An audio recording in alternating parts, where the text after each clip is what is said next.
Class 12 physics में आज lesson number 9 पढ़ रहे थे हम लोग। आज आपको पढ़ना है लेंस मेकर का सूत्र।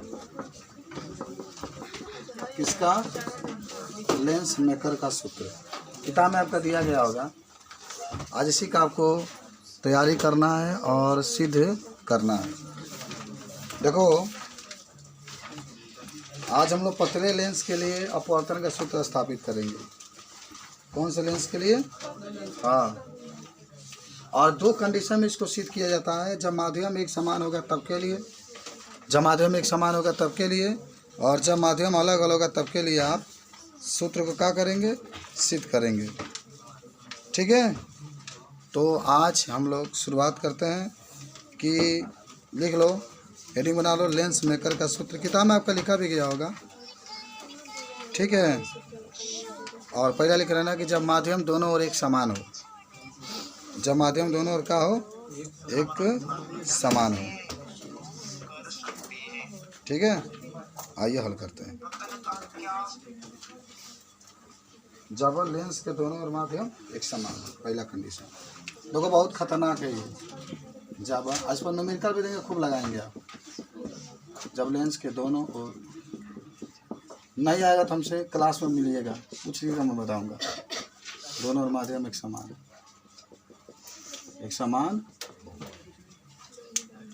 अच्छा, कहाँ पढ़ा रहे मास्टर साहब? तने बताइए, समझाइए। तो देखिए, कुछ नहीं पढ़ा रहे। लेंस हो गया, क्या हो गया? लेंस। ये लेंस हो गया। ठीक है, कौन लेंस हो गया? और माध्यम की बात है, सब लोग सुनो। ये लेंस है, एक माध्यम लेंस के इधर है, एक माध्यम लेंस के इधर, दो लेंस है। और आपको याद होगा, मैं तनिक किनारे बताऊं कि अगर इस तरीके से आप लेंस है ना, समझिएगा, लेंस बनाते हैं तो ये देखिए, ये पहला पृष्ठ है। कौन पृष्ठ है?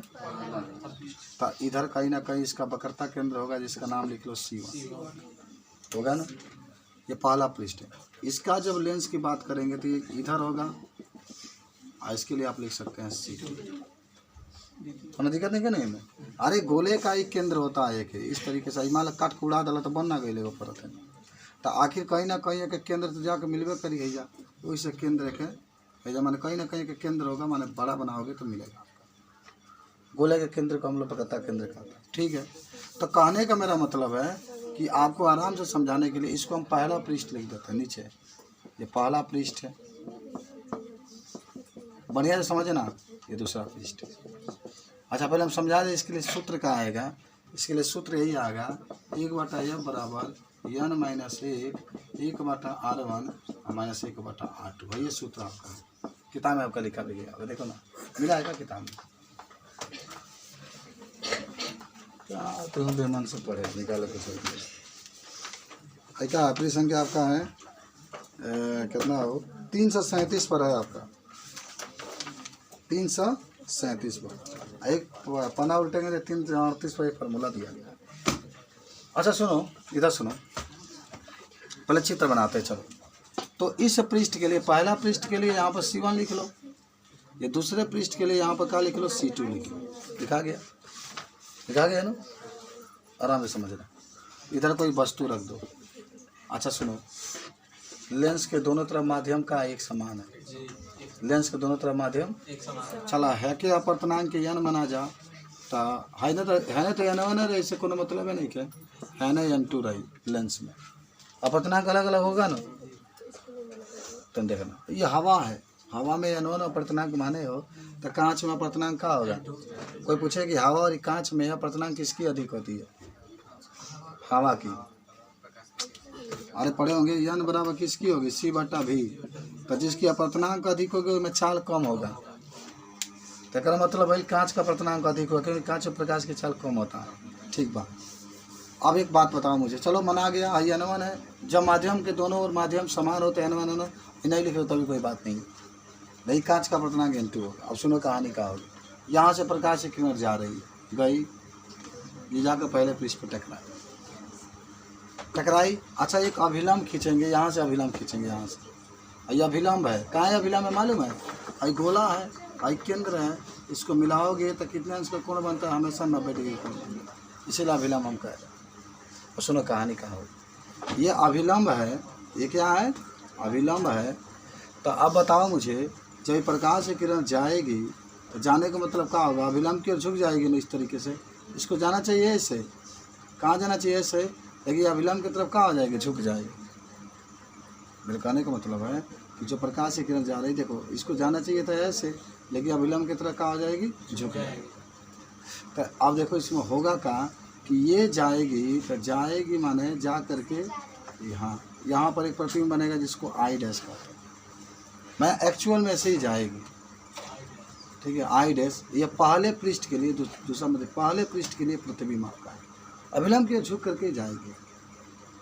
मेरे कहने का मतलब है कि पहला प्रकाश किरण गई है, ये अभिलंब है, तो ये किसके तरफ झुकेगी? मान लो कि इसको जाना चाहिए सीधा, लेकिन ये किसके तरफ झुक कर जाएगी? अभिलंब की तरफ। जैसे हाई अभिलंब है ना, हाई, तो ये अभिलंब है, तो अभिलंब ऐसे जाएगी तो अभिलंब से दूर जा रही है, ऐसे झुक गई तो अभिलंब की जैसे सही अभिलंब खींचे है ना, ऐसे प्रकाश से किरण जा रही, तो ये तो मान लो अभिलंब से दूर जा रही है, आएगा झुक जाएगी तो कहेंगे कि अभिलंब की ओर कहाँ हो गई? झुक। तो झुक करके जाएगी तो यहाँ पर प्रतिबिंब आई डैश। तो पहला पृष्ठ के लिए वस्तु की दूरी, मान पहला पृष्ठ के लिए वस्तु वो हो गया, अब पहला पृष्ठ के लिए प्रतिबिंब आपका आई डैश से यहाँ पर बना। सुनो ना, अभी प्रकाश की किरण यहाँ पर जाएगी, देखो यहाँ से जा रही, अभी तो ये हवा में निकलेगी, हवा में निकलेगी ना, तो अब हवा से निकलेगी तो अभिलंब से दूर भागेगी, ऐसे भागेगी ना, कहाँ होगी? माने ऐसे भागेगी, तो आपको ऐसा महसूस होगा कि ऐसे जब भागेगी तो एक प्रतिबिंब आपको कहीं और बना लेगी, यहाँ पर बन जाएगा, जिसको आप आई कहते हैं। समझ में आया? मैंने आपको कहा कहे कि एगो आई यहाँ पर वो रखेंगे, इसके लिए प्रतिबिंब एक आई डैश यहाँ पर बनेगा, आई डैश यहाँ पर बनेगा, और एक यहाँ पर ये प्रतिबिंब आई बन जाएगा। चलो इतना अच्छी तरह कुछ है बात है नहीं, आप पढ़े होंगे। एक बीच की दूरी को किससे प्रदर्शित करते हैं? यू से। चलो इसको ओ मान लो या पी मान लो, जो आपको यू से प्रदर्शित करते हैं।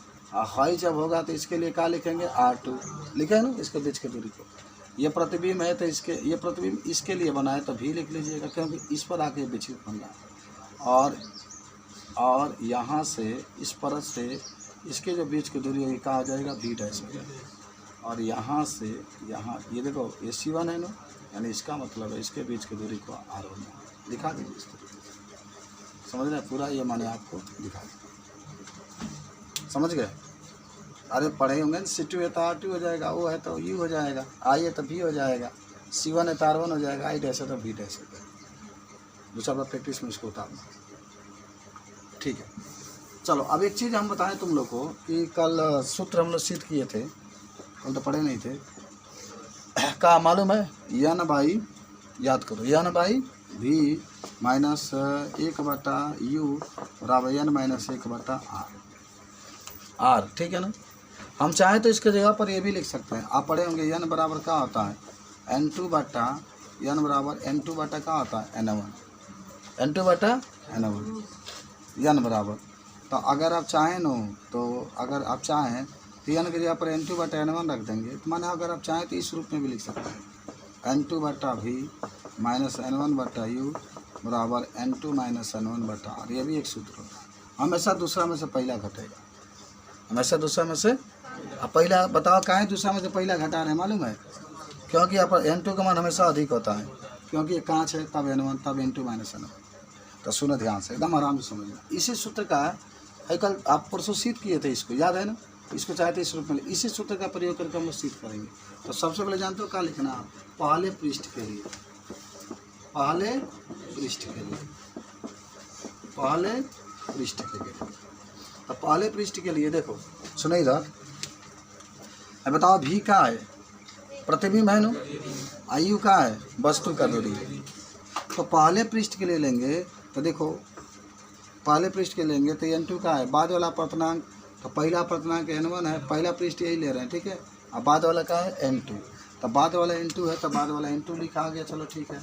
लेकिन प्रतिबिंब को क्या माने हैं? पहले के लिए, पहले पृष्ठ के लिए प्रतिबिंब यहाँ पर बना है ना आई डैश, तो इसके लिए क्या लिखिएगा? V डैश लिखिए, N2 बटा V डैश माइनस N1 वहीं लिख दीजिएगा, बटा में वस्तु की दूरी U है तो U माने तो U लिख लीजिए बराबर।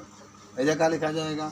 N2 माइनस N1 बटा में अच्छा पहला पृष्ठ लेंगे तब वक्रता त्रिज्या पहले पृष्ठ के लिए देख रहे हैं यहाँ पर है ना R1 तो ये R1 निकाल आइए हो जाएगा समीकरण नंबर 1। अब ये लिखाएगा दूसरे पृष्ठ के लिए एकदम आपको याद करा देंगे। आप दूसरे पृष्ठ के लिए जब लोगे तो सुनो दूसरा पृष्ठ यही है, ये वाला हिस्सा आपको थोड़ा सा दिखा देते हैं, ये वाला दूसरा पृष्ठ है ना। तो दूसरा पृष्ठ के देखो दूसरा पृष्ठ में जो पहला पृष्ठ के द्वारा प्रतिबिंब बनाए वस्तु का काम करेगा। किसका काम करेगा? वस्तु का। याद रख लो पहला पृष्ठ द्वारा जो प्रतिबिंब यहाँ पर बना है आई डैश वस्तु का काम करेगा, यानी यू के जगह पर अब ये आ जाएगा और ये जो है प्रतिबिंब है तो प्रतिबिंब रहेगा, एक्चुअल प्रतिबिंब ये आई रहेगा। तो क्या होगा जानते हो? होगा ही, देख लो ना एक बार फिर बताते हैं। तो अब बताओ जरा, अब मुझे बताओ कि अब यहाँ पर बाद वाला अपवर्तनांक क्या लिखोगे? फिर यहाँ पे n1 होगा ना, जैसे यहाँ पर प्रकाश n1 से n2 में जा रही थी तब बाद वाला n2 पहले लिख रहे थे n1 बाद में लिख रहे थे। तो अब तो इसमें जा रही है n1 में, तो बाद वाला n1 पहले लिखाएगा ना, तो पहले यहाँ पर हो जाएगा n1 बट्टा अभी भी का है भी है ना भाई, भी है तो भी लिख लेंगे। कहने का मेरा मतलब है कि हमेशा ये जो लिखा जाता है बाद वाला है, ये जो होता है पहले वाला है, ये जो होता है प्रतिबिंब है, ये जो है वस्तु है। तो इसमें बाद वाला क्या है? अब तो ये प्रकाश का दूसरा पृष्ठ के लिए कांच से वाई में जा रहा है ना, कांच से किस में जा रहा है? वाई में। तो कांच से जब वाई में जा रहा है तो बाद वाला क्या है? n1 है, तो हमने n1 लिख दिया। अब प्रतिबिंब क्या है? आई है तभी लिख दिया हमने। अब माइनस, अब पहले वाला क्या है? n2 है। अब वस्तु क्या है? यू की जगह पर क्या है? पहले के लिए देख रहे हैं ना, ये n2 है और मैंने कहा ना कि ये वस्तु का काम करेगा, जो दूसरे पहले पृष्ठ में जो बना है ये वस्तु का काम करेगा। तो यहाँ भी डैश बराबर और यहाँ अब इसमें क्या लिखोगे? ये देखो बाद वाला है ना, ये पहले वाला, तो बाद वाला तो क्या है? n1 है, तो n1 लिख देना। पहले वाला क्या लिखना? यार कांच है ना तो n2 बटा में। अब दूसरे पृष्ठ के लिए त्रिज्या क्या है? R2 है, तो R2 लिखा जाएगा, समीकरण नंबर हो जाएगा 2। ठीक है, समीकरण नंबर 2। अच्छा देखो एक कहानी, n2 बटा वी डैश, n2 बटा वी डैश एक माइनस में प्लस में है, तो अगर हम जोड़े तो इससे कट जाएगा ना। तो यहाँ पर लिख देना समीकरण 1 प्लस समीकरण 2 तो जोड़ो। तो n2 बटा वी डैश पहले जगह पाएंगे लिखा जाए माइनस n1 बटा यू, ठीक बा। अब जोड़ाइए प्लस n1 बटा वी माइनस n2 बटा वी डैश बराबर, सुनते रहना ध्यान से, हाई n2 माइनस n1 बटा में R1 plus n1 minus R2 बटा में R2 होगा। ठीक है। अच्छा बताओ मुझे आराम से, क्या इससे ये कट गया?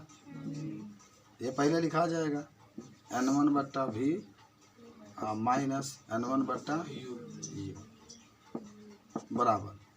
यहाँ क्या हुआ देखो ध्यान से, लो यहाँ थोड़ा सा मिस्टेक है, देखो रहे ना, तो यहाँ से माइनस कॉमन ले लो। जैसे कहने का मतलब यहाँ पर n2 n1 है और यहाँ पर n1 n2 है, तो एक काम करते हैं यहाँ से हर जगह n2 माइनस n1 वैसे ही लिख लेते हैं, माइनस कॉमन ले लेंगे तो ये माइनस सब कॉमन है तो ये मान बदल जाता है, n2 पहले n1 बाद में, और तब आपका हो जाएगा ये अलग अलग है ना। अभी यहाँ पर R1 लिख लो, यहाँ पर R2। और सुनो यहाँ से n1 कॉमन ले लो तो क्या आ गया? 1 बटा भी माइनस 1 बटा ये, यहाँ से क्या कॉमन ले लो? n2 minus n1, n2 minus n1 common ले लो तो बचेगा 1 बटा R1 और माइनस 1 बटा R2। ठीक है, इतना समझ गए होंगे आप लोग। अब यहाँ पर बता दें, यहाँ पर बता देते हैं। अब सुनो, अब यहाँ एक चीज़ बताए थे आपको अभी जस्ट कि n बराबर क्या होता है, थोड़ा सा ज़्यादा मन बता दें। n बराबर होता है n2 बटा n1, n2 बटा, तो अगर आप तीसरा तीसरी गुणा करें तो n2 की जगह क्या लिख सकते हैं? n1, n2 की जगह क्या लिख सकते हैं? n1। तो हाई n1 तो वहीं रह जाए जगह बा, हाई आपके 1 बट्टा भी माइनस 1 बटा ये वैसे ही लिख लो बराबर। हाई n2 की जगह क्या लिखा जाएगा? n1 लिख सकते हैं ना यहाँ से, और माइनस n1 जगह बा वैसे ही लिख लो। यहाँ पर 1 बटा R1 माइनस 1 बटा R2 में तो कोई परिवर्तन नहीं। हाई n1 वैसे ही लिख लो, हाई 1 बटा भी माइनस 1 बटा यू बराबर, ऐसे n1 कॉमन लिया जाओ तो हो जाए n माइनस n1 बाहर निकल गई 1 बटा R1 माइनस 1 बटा R2, तो n1 से n1 कैंसिल।